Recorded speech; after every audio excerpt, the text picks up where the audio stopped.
আসসালামু আলাইকুম সুপ্রিয় দর্শক, মাহে রমজানের শুভেচ্ছা। স্বাদে ভরা রান্না অনুষ্ঠানে আপনাদেরকে স্বাগত জানাচ্ছি আমি শারমিন। আজকের আয়োজনে থাকছে হাঁস মাসালা।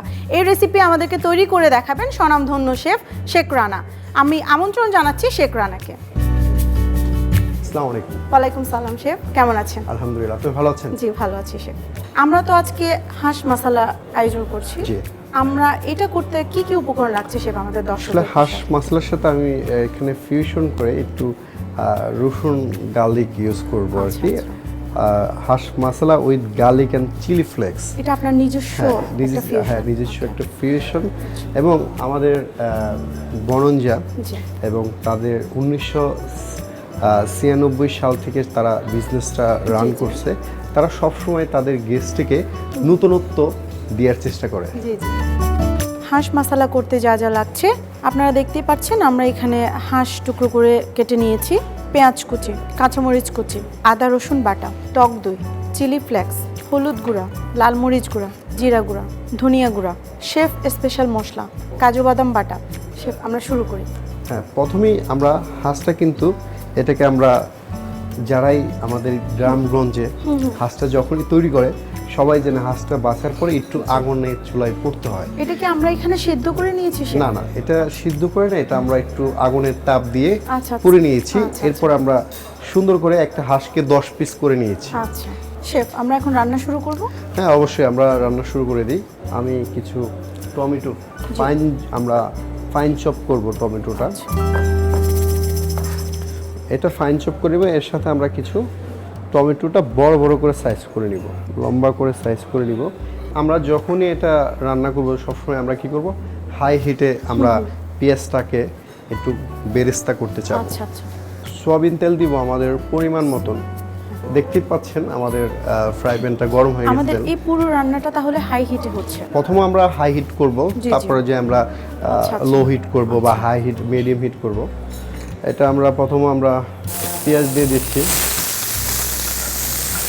এটা আমরা বেরেস্তা করে নিব? হ্যাঁ, বেরেস্তা করে নেব।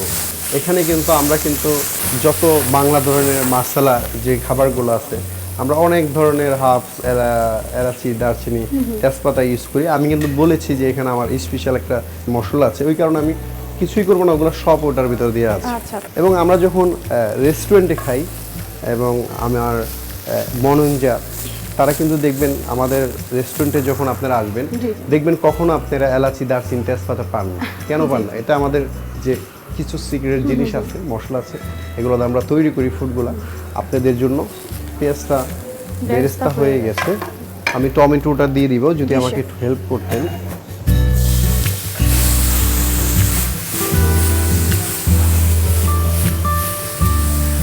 কালারটা দেখতে পাচ্ছেন খুবই চমৎকার চলে এসেছে।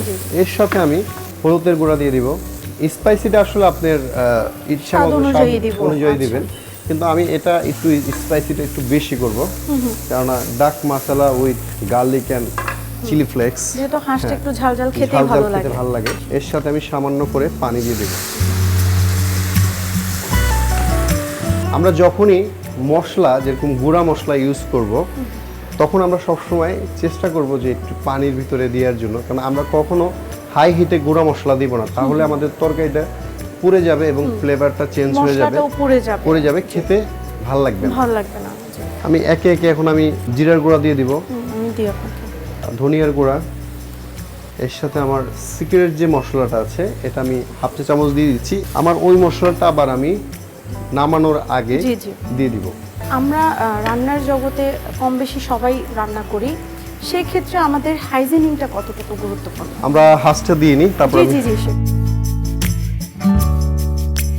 এখন আমরা হাঁসটা আসলে দিয়ে দিচ্ছি। হাঁসটা এই কারণে দিয়ে দিচ্ছি, হাঁস কিন্তু এমন একটা মিট যে মিটটা কিন্তু খুবই শক্ত এবং মজাদার, এই কারণে এটা কিন্তু হইতে কিন্তু আমাদের অনেক সময় লাগে। আদা রসুন বাটা দিয়ে দিব। এখানে দুটোই মিক্স করা আছে। জি জি শেফ, এটা কি হাই হিটে হবে না লো হিটে? এটা আমরা মিডিয়াম হিটে করার জন্য চেষ্টা করব। একটা বিষয় আমি আমার অডিয়েন্সদেরকে বলতে চাই, আমরা যখন হাই হিটে একটা কিছু তৈরি করব সেটা কি হবে, সেটা হার্ড হবে। এবং যখন আমরা মিডিয়াম হিটে বা লো হিটে আমরা তৈরি করব তখন আমাদের মিটটা আমরা সফট পাবো। কিন্তু আমরা সবাই কিন্তু হার্ড জিনিস খেতে পছন্দ করি না, আমরা সফটটা পছন্দ করি। তো অতএব যদি আপনি এটা যদি আপনার কাছে সময় যদি থাকে, আপনি এটা পর্যাপ্ত পরিমাণ সময় নিয়ে তৈরি করবেন, আপনি খেতে এটা এনজয় করবেন। আমরা রান্নাটা চেক করে নিচ্ছি। এখন কিন্তু ভালো একটা স্মোক আসবে, অনেক স্মোক। সুন্দর একটা স্মেল পাচ্ছি শেফ। এর সাথে আমরা এখন টক দইটা দিয়ে দিব। শেফ এটা আমরা এখন কেন দিচ্ছি? হ্যাঁ, টক দইটা যদি আমরা আগে দিতাম তাহলে হয়তোবা আমাদের কালারটা, এবং এটা তো একটা সাওয়ার আছে, জি জি তো হয়তোবা অনেক সময় দেখা যাচ্ছে আগে দিলে টেস্টটাও নষ্ট হয়। এই টক দইয়ের কারণে আমাদের এখন বর্তমান যে কালারটা আছে, কালারটা চেঞ্জ হয়ে যাবে। আচ্ছা তো সবকিছু মিলে একটু পরে দিলে এই টক দইটা মানে আমার হিসেবে ভালো শেফ, আর কি। টক দইটা কি এখানে ফেটিয়ে দেওয়ার কোনো দরকার আছে? না, এটা যদি আপনি ফেটিয়ে দিতে চান আপনি জি। দিতে পারেন, এখানে ওইরকম But এভাবে দিলেও কোনো সমস্যা নাই। কারণ এটা যদি আপনি যদি একেবারে লাস্টে দেন টক দই, তাহলে আপনাকে অনেক কিছু করতে হবে, কারণ জি, এটা জি। আমার কাছে পর্যাপ্ত পরিমাণ সময় আছে। তো এর জন্য আমার এভাবে প্রয়োজন সরাসরি হয় না। দিচ্ছেন। তো এর সাথে আমি কিছু কাজু বাদাম বাটা পেস্ট করা আর কি, তো এটা আমি দিয়ে দিচ্ছি। এটা বাদাম, খাবারের স্বাদটা বাড়াবে। হ্যাঁ, বাদাম কিন্তু আপনাকে স্বাদ এবং বাদামের যে পুষ্টি আছে, জি জি এবং আপনার বাদামে কিন্তু অনেকগুলো কাজ করে খাবারের ভিতরে, যেরকম আপনার কালার থেকে শুরু করে একটা থিকনেস, টেস্ট সবকিছুই কিন্তু ব্যালেন্স করে। ব্যালেন্স করে। শেফ আমাদের রান্নাটা কি শেষ পর্যায়ে? হ্যাঁ, আমাদের রান্নাটা শেষ পর্যায়ে। আমরা আরেকটু কাজ আছে আমাদের, যে চিলি ফ্লেক্স এবং জি। এই যে রসুন যেটা আছে, জি। আমরা রসুনটা দিয়ে দিব। আস্ত রসুনটা আমরা এখন দিব। হ্যাঁ, আস্ত রসুনটা একটু এখন দিব, কারণ এটা যদি আমরা ফার্স্টে দিই তাহলে কিন্তু এটা গলে যাবে। জি জি তো গলে গেলে আমরা কিন্তু এই রসুনটা পাবো না, জি এটা একটু আস্ত থাকবে। আস্তেও থাকবে। এর সাথে আমরা চিলি ফ্লেক্সটা দিয়ে দিব। চিলি ফ্লেক্সটা দিলে কি হবে, স্পাইসি, এবং এই চিলি ফ্লেক্সটার কিন্তু একটা টেস্ট আছে, ন্যাচারাল একটা টেস্ট আছে, স্বাদটাকে একটু হ্যাঁ, বৃদ্ধি করে। এবং এর সাথে আমি যে স্পেশাল যে মশলাটা আছে ওইটা দিয়ে দিব। এটা আমাদের রমজানের জন্য খুবই, যারা নাকি স্পাইসি একটা ফুড পছন্দ করে হ্যাঁ। তাদের জন্য এই ডিশটা আসলে চমৎকার একটা ডিশ। এর সাথে আমি সামান্য করে একটু ঘি দিয়ে দেবো। এটা আমরা কেন দিচ্ছি? ঘিটা আসলে একটা ফ্লেভার, এবং ঘি কিন্তু আপনার শরীরের জন্য অনেক উপকারিতা আছে। জি যে টমেটোগুলো আমি কেটে রাখছিলাম স্লাইস করে, জি সেই টমেটোগুলো একটু দিয়ে দিব। জি টমেটোটা কিন্তু এমন একটা জিনিস, আপনার এটার ভিতরে যে একটা নিজস্ব কিন্তু একটা রস আছে। তো সবসময় আমরা চেষ্টা করব যে খাবার যখন নামাবো তখন আমরা তার কিছুক্ষণ আগে টমেটোটা দিয়ে যাবো। আমাদের রান্না অলমোস্ট ডান। Almost done.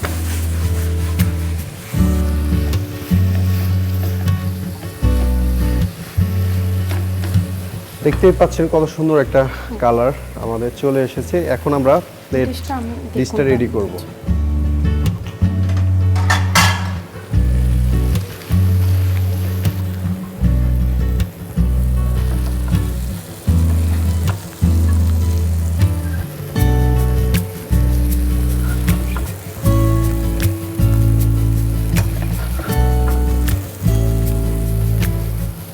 দেখতে খুবই সুন্দর লাগছে শেফ, এবং হ্যাঁ। আশা করছি এটা খেতেও খুব সুস্বাদু হবে। এটা গার্লিক চিলি ফ্লেক্সড মশলা ডাক, এটা কিন্তু একদম ড্রাই হবে, একদম মানে গার এবং সাথে টমেটো এবং আস্ত রসুনগুলা এটা সৌন্দর্য আরো হ্যাঁ, বৃদ্ধি পেয়েছে আর কি। এখন আমি কিছু গার্নিশ করে ওকে নেব। শেফ। আমরা খাবার যেটাই তৈরি করি না কেন, গার্নিশটা হলে এমন একটা খাবারকে সুন্দর সাথে জি। খাবারের তৃপ্তিটাও চলে আসে যখন গার্নিশটা সুন্দর হয়।